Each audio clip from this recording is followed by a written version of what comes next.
Sejam bem-vindos à segunda aula do projeto Nordeste Cuida, com o tema da vez, a existência do diálogo. Vamos iniciar parabenizando aos integrantes da comunidade Mais Cultura, dia 9, a Daniele, dia 17, a Rosimério Avelino, dia 23, a Luziane e a Edilma, dia 27, o Rafael e, por último, o Joelson, fechando no dia 30 com chave de ouro. Que Deus abençoe a vida de vocês. E para você que está assistindo essa aula e queira somar conosco, fazer parte da comunidade Mais Cultura, o link está aqui na descrição desse vídeo. Venha somar com a gente. E obrigado por vocês acreditarem na proposta de valor que a gente traz a cada novo projeto. A existência do diálogo. A realidade do diálogo é uma necessidade emergente na sociedade presente e principalmente na nossa comunidade futura. A troca de informações que acontece entre duas ou mais pessoas faz toda a diferença no processo de construção de novos conhecimentos.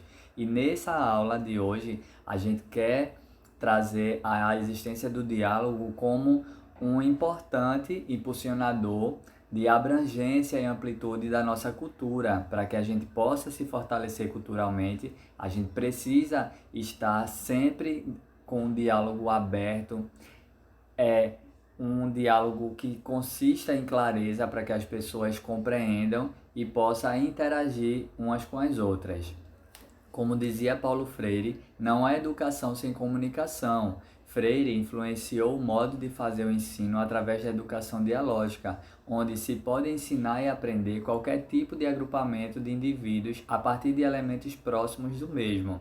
Paulo Freire é mencionado aqui porque ele é uma grande referência, foi uma pessoa que contribuiu socialmente na educação do nosso país e do mundo. Hoje ele é estudado no mundo todo, nas principais e maiores universidades, e a gente aqui no Brasil temos várias necessidades porque somos um país de grande extensão territorial e geográfica e de muitas culturas diferentes, muitos sotaques, muitos saberes. E aí o Paulo Freire ele trazia elementos próximos daqueles trabalhadores. Se no garimpo ele trazia elementos do garimpo, se pessoas que trabalham no lixão trazia elementos dali, pessoas de abrigo e orfanato também trazendo elementos que aproximem as pessoas daquele fazer cultural. E aqui, como a gente é o endossador da cultura, a gente também traz esses elementos para que a gente possa, independente do estado do Brasil que você esteja me assistindo, poder se sentir mais fortalecido culturalmente com o impulso de dialogar mais sobre essas questões. Como, por exemplo, a educação de jovens e adultos garipeiros sendo feita através de elementos e associações com instrumentos e objetos do garimpo. Se você está fazendo uma inserção de educação num ambiente artístico, como um circo, por um exemplo. Então, você vai trabalhar de elementos que aquelas pessoas que estão imersas ali, os filhos dos artistas, os artistas, eles possam sentir conectividade.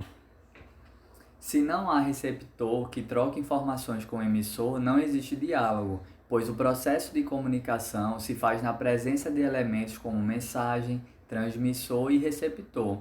Sem algum deles, as falhas de comunicação são instauradas, mas pode haver conserto, quando se quer e se tem o interesse de comunicar de forma clara e assertiva o que se pretende.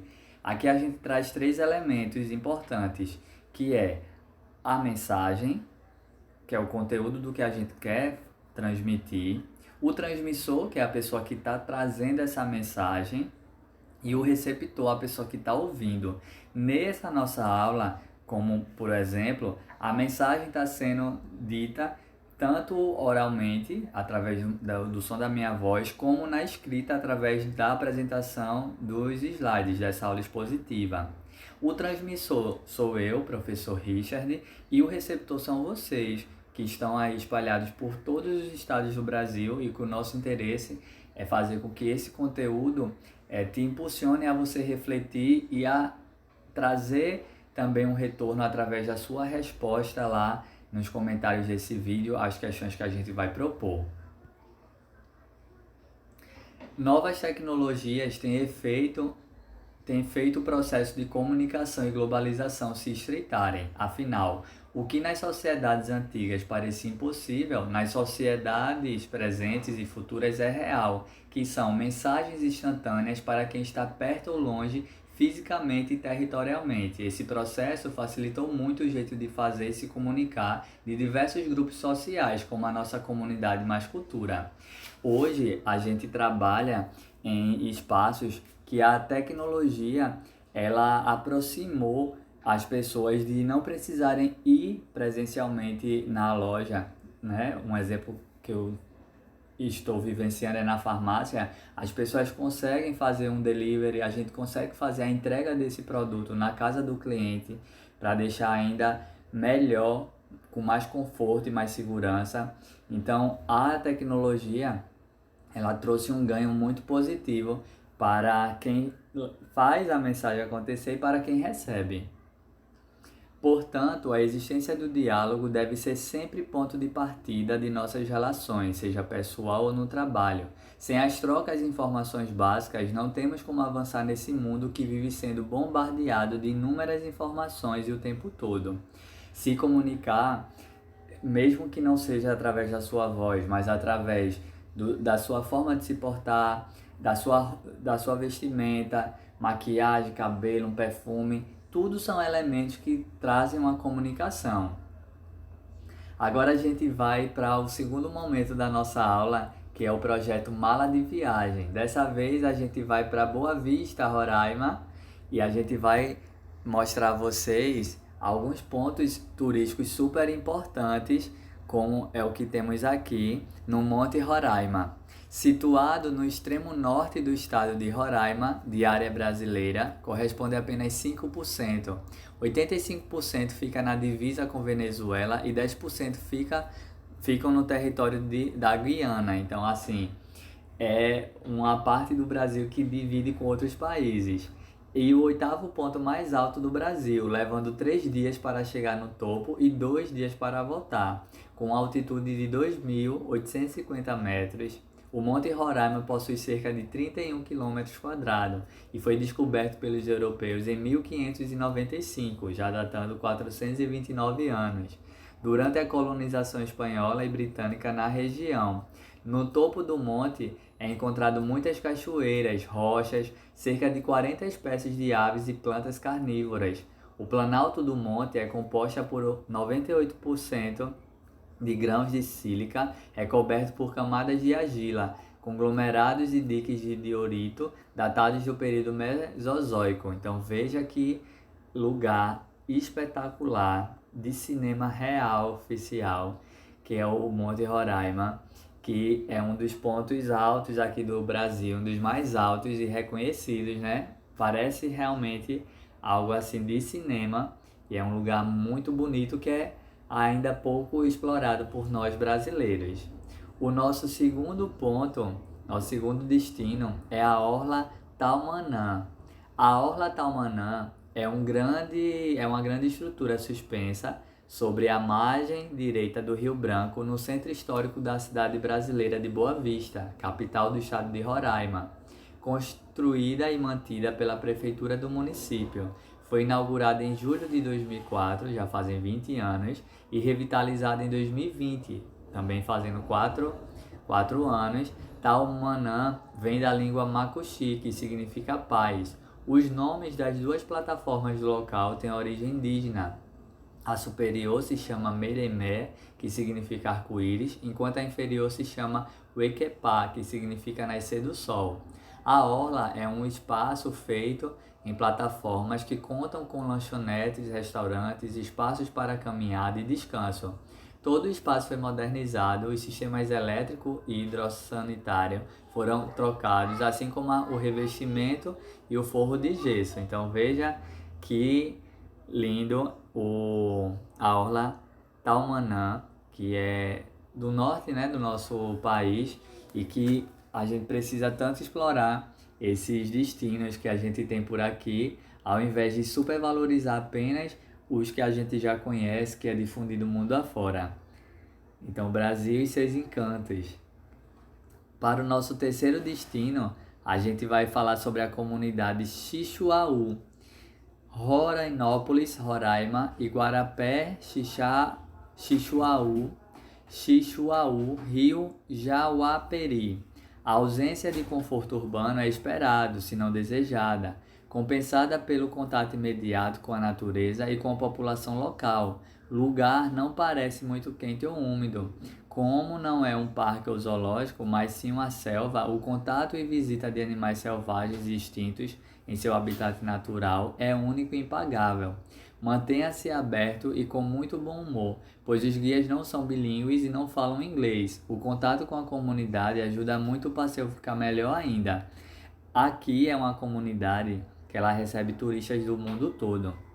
E o que é interessante é que as pessoas que vêm visitar esse lugar, eles já vêm com o interesse de saber que ali é um espaço mais de selva mesmo, assim, onde eles não vão ter tanto conforto, mas que a experiência que ele vai obter é como se eles estivessem num filme mesmo, é algo de cinema. E muitas pessoas relatam uma experiência de vivência única. Você consegue limpar a sua visão da cultura mesmo capitalista que a gente tem, porque como aqui é algo mais primitivo e natural, você tem acesso direto tanto com a natureza como com os animais locais. Esse é mais um pedacinho do Brasil que é inexplorado e que a gente precisa dar sempre os valores que ele merece. Para o nosso quarto destino, a gente vai para a Igreja Nossa Senhora do Carmo do Rio Branco. Construção importante por ter sido a primeira igreja construída na bacia do Rio Branco e reconhecida como Patrimônio Histórico de Boa Vista. De 2005 a 2007, foi totalmente restaurada, preservando as características germânicas originais da década de 20. Durante a restauração da arquitetura, foram descobertas as pinturas originais das paredes, que contaram com o delicado trabalho de restauradores da Secretaria de Cultura do Amazonas. A igreja foi construída no século XIX, localizada na rua Florianópolis Peixoto, no centro. Em 1856, a primeira paróquia foi erguida, sendo elevada à condição de igreja matriz. Apenas em 1858, o tombamento aconteceu no dia 10 de setembro de 90, pelo decreto número 2614. Olha que igreja espetacular, que monumento lindo, e é mais um patrimônio histórico que a gente tem aqui no norte do nosso país e que a gente precisa melhor valorizar e conhecer. A gente agora vai ir para o penúltimo destino, que é o destino 5, que é o Centro de Artesanato de Boa Vista. Localizado na rua Floriano Peixoto, sem número, no centro da Boa Vista, Roraima, teve seu tombamento realizado no dia 15 de outubro de 1993, pelo decreto número 2614, localizado ao lado da fábrica de gelo, pertence às dependências do antigo mercado municipal. Foi também local onde comercializavam carne. Em 1970, os comerciantes foram transferidos para o mercado Romeu Caldas. Quando o período foi desocupado, a Cooperativa de Artesãos de Roraima resolveu solicitar ao governo a ocupação do edifício e conseguir a instalação junto com o tombamento. Então, o Centro de Artesanato é um lugar simbólico, patrimônio cultural sim, da região do norte, mas é um lugar que vale a pena você conhecer os encantos e também o contato com os trabalhadores locais, que eles são super comunicativos e estão ali dispostos para apresentar o seu trabalho para todas as pessoas que vão visitar, seja do Brasil ou de fora. Nosso último destino é a UFRR, que é a Universidade Federal de Roraima. Fundada em 8 de setembro de 89, já fazem 34 anos, localizada na Boa Vista, Roraima, é uma instituição de ensino superior pública do Estado brasileiro de Roraima. Sua faculdade de medicina foi considerada a melhor do Norte no ano de 2010. Em seu quadro, a UFRR incorpora mais de 383 docentes, sendo 155 mestres, 91 doutores e 184 técnicos administrativos. Possui um leque de 29 cursos de graduação nas mais diversas áreas do conhecimento e ainda o Centro de Educação, o SEDUC. Na pós-graduação, tem 4 cursos de mestrado em Recursos Naturais, Geografia, Física e Química, registrando 30 cursos de especialização. Possui atualmente 6 núcleos de pesquisa, somando ao todo 29 grupos registrados pelo CNPq, os quais reúnem mais de 93 linhas de pesquisa.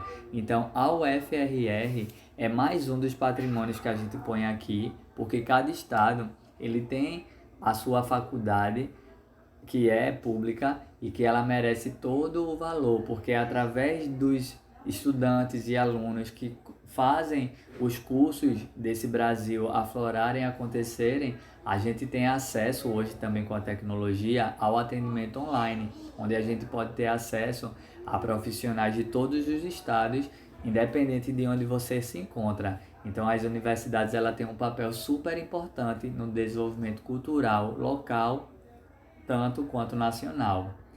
Espero que vocês tenham gostado desses 6 destinos e a gente finaliza com as perguntas, né? Com esse exercício que é tão importante vocês responderem aqui no final. Se vocês chegaram até o final aqui dessa aula, por favor, respondam, porque é importante esse retorno de vocês para a gente. Nossa primeira questão é: indique os 3 elementos primordiais para existir o processo de comunicação, que a gente abordou isso aqui no slide 6. Então, para ajudá-los, a gente está colocando essa referência para vocês voltarem lá e ver quais são esses elementos. Segundo, qual seu bairro, cidade, estado e qual a importância da existência do diálogo para o fortalecimento cultural do nosso país? Essa resposta é pessoal. A gente quer saber de onde você está nos assistindo, nos prestigiando, mas o fortalecimento cultural do nosso país é uma importância da existência do diálogo segundo a sua visão. Então a gente quer saber como é que você compreende isso. E terceira pergunta: quais dos 6 pontos turísticos do estado de Roraima apresentados no projeto Mala de Viagem mais chamou sua atenção? Pode justificar. E se vocês tiverem alguma dúvida, por favor, comentem aqui, não saiam com nenhuma dúvida. E desde já eu quero agradecer por mais um encontro, por mais um mês, que fevereiro seja um mês incrível de aprendizado e que a gente possa continuar construindo horizontes e pontes que nos aproximem em vez de muros que nos afastem. Muito obrigado, que Deus abençoe e até a próxima aula. Até logo!